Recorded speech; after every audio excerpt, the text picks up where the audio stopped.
Folks at home, welcome back to the 5-acre pond build, and if you missed the previous videos in this series, I'll put links down in the description below. But here's a quick time lapse of filling the pond up over the last 30 days.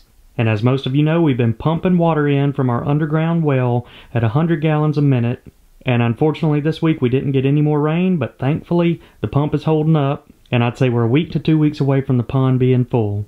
So I am a little bit concerned about pumping that much water in from the well, because sometimes you'll have water quality issues, for instance not enough dissolved oxygen, so we're probably going to be running some tests on the water before we put the fish in. But either way, I'm pretty excited because we started this project back in June, and 5 months later we almost have the pond full and ready for the fish. Alright folks, the pond finally has enough water to put a boat in it. Eventually we're going to build a boat ramp right there in that area, but the water isn't quite full enough to get there yet. So I can't launch my bass boat in here, so I went out and got a pond prowler.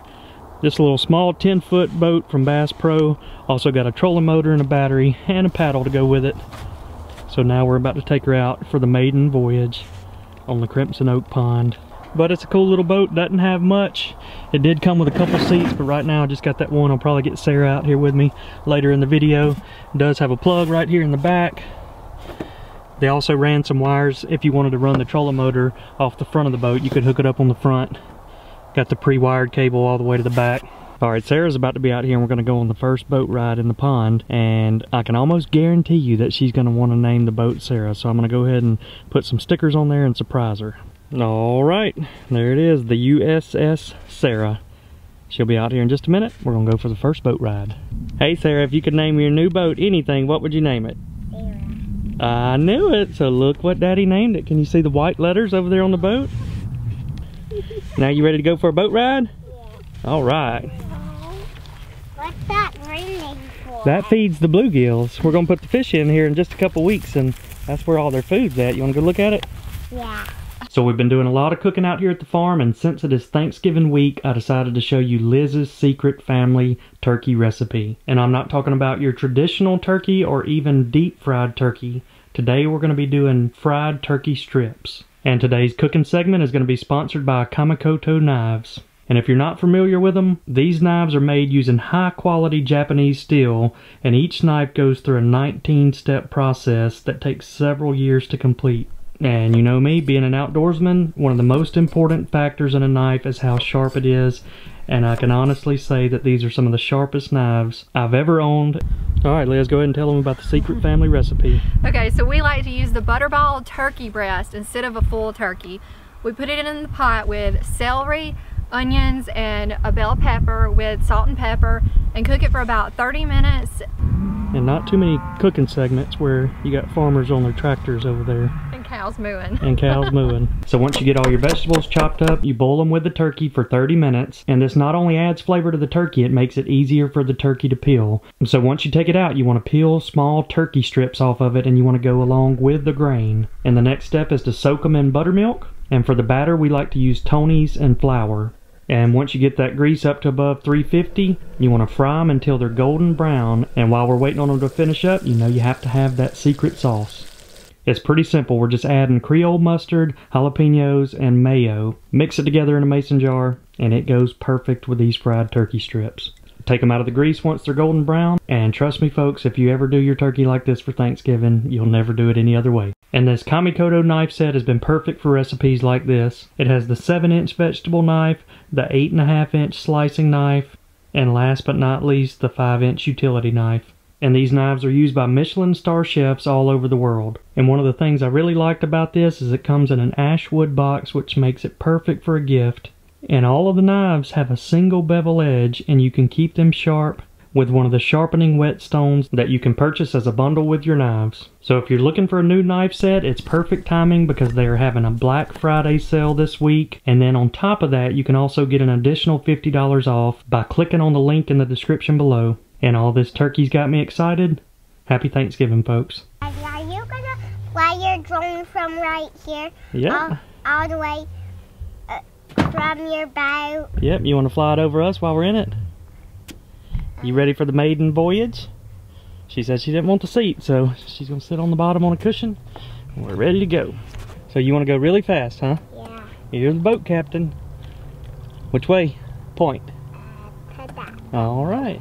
So which way the duck does? Is that fast enough? Yeah. All right, we're gonna go right past the duck, all right? And right over the fountain. It's still pumping the water in. You see it right there? That's where the water's coming in. I'll have to say there's something pretty special about the first boat ride in the pond that you built, but I hope that a lot of you can come out here and enjoy this pond with us here in the future. So it seems like almost every week I see something out at the farm that I'm just really shocked by, and I'm thinking, man, I just cannot believe what I just saw. And this week it happens to be a doe that is swimming laps around the pond. She's not just swimming from one side to the other. She's out here like Michael Phelps making laps around the pond, which is just wild to me. I've seen the deer standing on the water's edge and walking across to the island, but I honestly did not expect to see him swimming across it. So initially I thought she was just swimming around, just enjoying herself out there. But this is kind of when I started thinking that maybe something's up, because that spot she's at right now is really shallow and she could get out and walk up on that island. But you can see the way she's looking around, like something may be after her. But she decides to take another couple laps.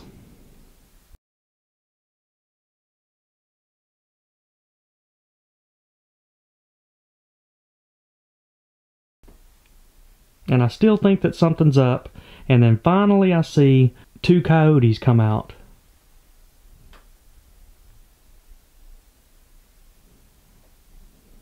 And this is pretty normal. We see the coyotes every couple nights, and we've even seen them out in the field with the deer, and the deer don't seem to be scared of them.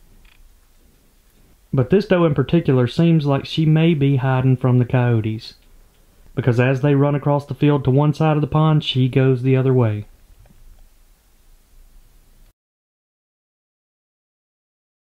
And you can watch it again. When they run across this way, she's going to swim to the other side. So I don't know. Leave your comments down below if you think this doe was running from the coyotes or if she's just out having fun swimming around the pond, because this is a first for me. So a couple of weeks ago, we started designing a logo for the Crimson Oak Pond. We showed it to you in a video and got a lot of good feedback from you, and I think we've incorporated all of that into our current logo. And basically, I wanted something that would tell the whole story. The big 150-year-old oak tree that fell over, and then that became the spot that we built our pond, and add all the farm animals like the ducks and deer and obviously the bass. And I feel like we finally got the perfect logo. But for the end goal, we're going to take one of those big 2-inch slabs of wood that we got out of the oak tree, and we're going to engrave the logo on it and put it somewhere at the farm around the pond. But first we wanted to test it on some smaller stuff, and we had this laser engraver sent to us that worked out really good. We tried it on some cutting boards and coasters, and this laser engraver was actually pretty cool. I'll put a link down in the description in case you guys are interested in something like this for your projects. So now it's time to check in on our two pet ducks, Allie and Bam Bam. And when we first got the ducks, we had a lot of people comment and say that you shouldn't just have one female duck. With a male, you should have multiple because they're aggressive breeders. So Liz and Sarah decided it was time to go out and get one more female duck. And so far, everything's turned out great. They all get along, and this new duck actually has a lot of personality and doesn't mind hanging out around Sarah. So whenever we do cookouts out here at the farm, we take some leftover vegetables and feed it to them. And they love the green stuff like celery. So it's time for them to do a little snacking. But you all know, if we have a new duck, we have to give it a name. So leave a comment down below on what you think we should name our new pet duck. Everybody's happy.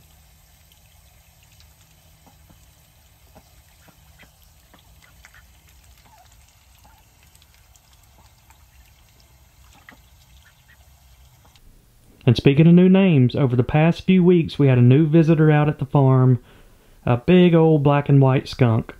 And in last week's video I asked you all to help me name him, and by far the most popular name was Pepe Le Pew.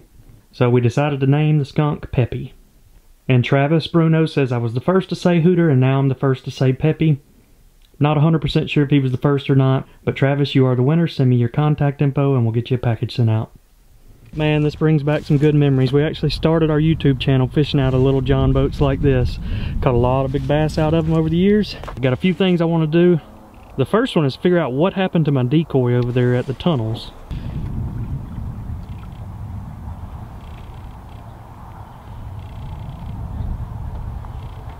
Still pumping the 100 gallons a minute in.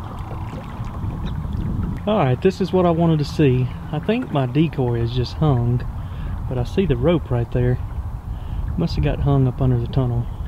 Either that or the owl came and took off with my decoy.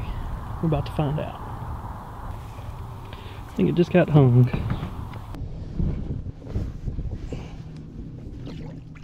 There we go. Welcome back. Next up, got a few projects I need to get taken care of over here at the drain pipe. A couple measurements. So one thing I'm going to do is lock this out. You can put this device on it that goes around it and locks it, and it wouldn't allow people to spin it. That would keep somebody from draining the pond. And then the other thing I got to do is take a measurement on this guy, because we're ordering one of those grates that goes over it to keep wood from going down in it, and I need to make sure I've got the exact measurements. Ooh, it's a long ways down. So we got a 30-inch pipe. So one other thing I want to do before we put fish in is test this pipe out, make sure I can open and close it. So here we go.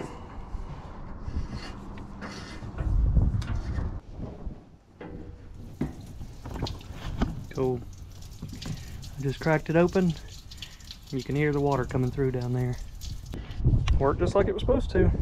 Happy to know that. So really the only reason I'll ever be using this is if we have a hurricane coming through. Might use it to lower the water levels. Now let's take a look at some of the deer camera footage, and ever since the weather's cooled off, we have gotten a lot more deer activity. And it looks like these two are having turf wars over the new pond location. So we've seen bucks lock up out here in the past, but it looks like these two are actually fighting, which is kind of unusual because here in the south, our rut usually doesn't happen till mid to late January. But this looks like a pretty even match. Not sure who won that one. And here's another one of those clips like I mentioned earlier. You'll see the coyote go through the field, and then literally seconds after it, a buck comes through.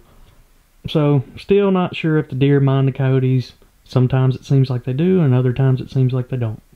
And we got a little friendly fox coming through.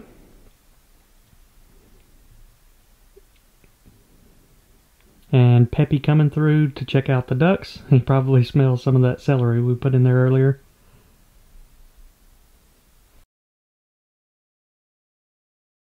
So we haven't seen any ducks use the duck house that we put on Alcatraz Island, but we do see these little bluebirds come through. And then when nighttime rolls around, either Al Capone or Hooter will be sitting on top of it.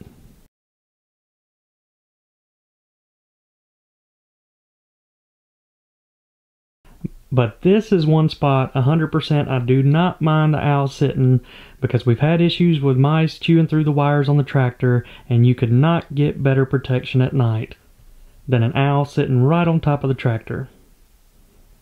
That is exactly what you want to see. Even got some deer laying down in the peanut field.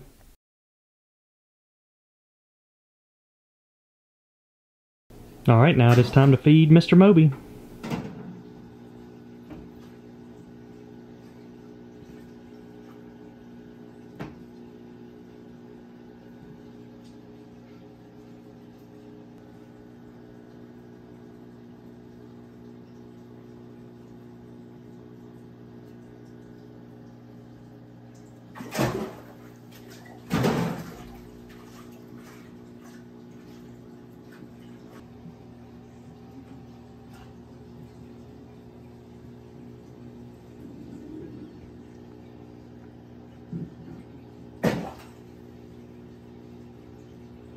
Alright folks, that is going to wrap up this video. Make sure to hit that subscribe button because we're so close to finishing up the pond and adding all the fish. But I hope you all enjoyed this video, and we will see you all next time.